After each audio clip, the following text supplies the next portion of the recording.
Students, see question.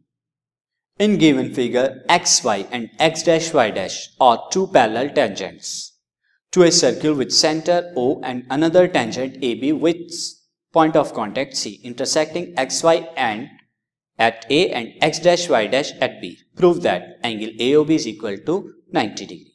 Student, आप figure में concentrate करिए और देखिए in figure xy and x dash y are two parallel tangents and another tangent AB with point of contact C intersecting xy at A and x dash y dash at B. Now OP and OQ are the radius and P is the point of contact and Q is the point of contact of x dash y dash and xy. Now to prove angle AOB is equal to 90 degree. Student यहां join कर लीजिए proof के लिए join OC, ये OC join कर ली. Now angle OPA this angle and angle OCA this angle both are equal to 90 degree. Mark it equation 1. Student, क्यों हो गए 90 degree? Because tangent at any point of a circle is perpendicular to the radius at point of contact. और यहाँ पर OP क्या है? Radius है and XY tangent है P पॉइंट ऑफ कॉन्टैक्ट और यहाँ AB क्या है? टेंजेंट है C point of contact OC radius. So ये 90 डिग्री के होंगे. Now in right triangle OPA right triangle हो जाएगा एंड ट्रायंगल OCA ये भी राइट ट्रायंगल है. Now see concentratedly OA is equal to OA common side, AP is equal to AC because tangent from an external point to A circle are equal और ये दोनों tangent point A external point A से draw हो रही हैं.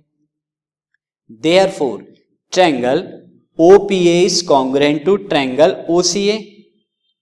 Student, क्यों? क्योंकि हम जानते हैं कि congruency criteria right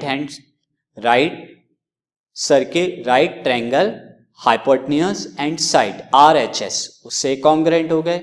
therefore angle OAP is equal to angle OAC. ये हमारा CPCT से congruent parts of congruent triangle are equal. Now therefore angle OAC is half of angle PAB.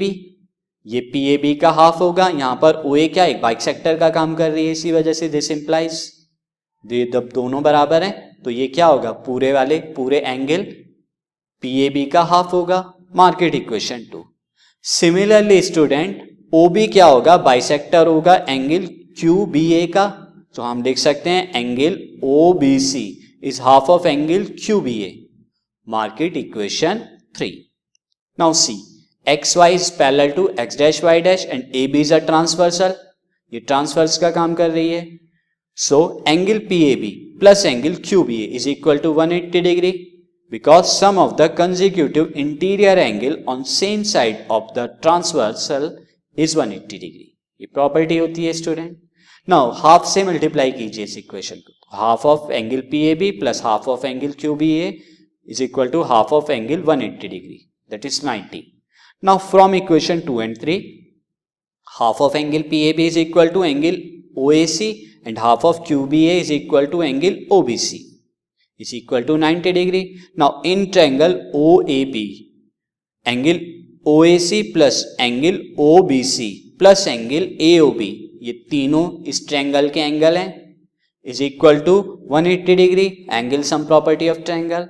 Now angle OAC plus angle OBC is equal to 90 degree from equation 4 this. Now put करिए तो 90 plus angle AOB is equal to 180 degree. So angle AOB is equal to 180 minus 90, that is 90 degree. Hence proved.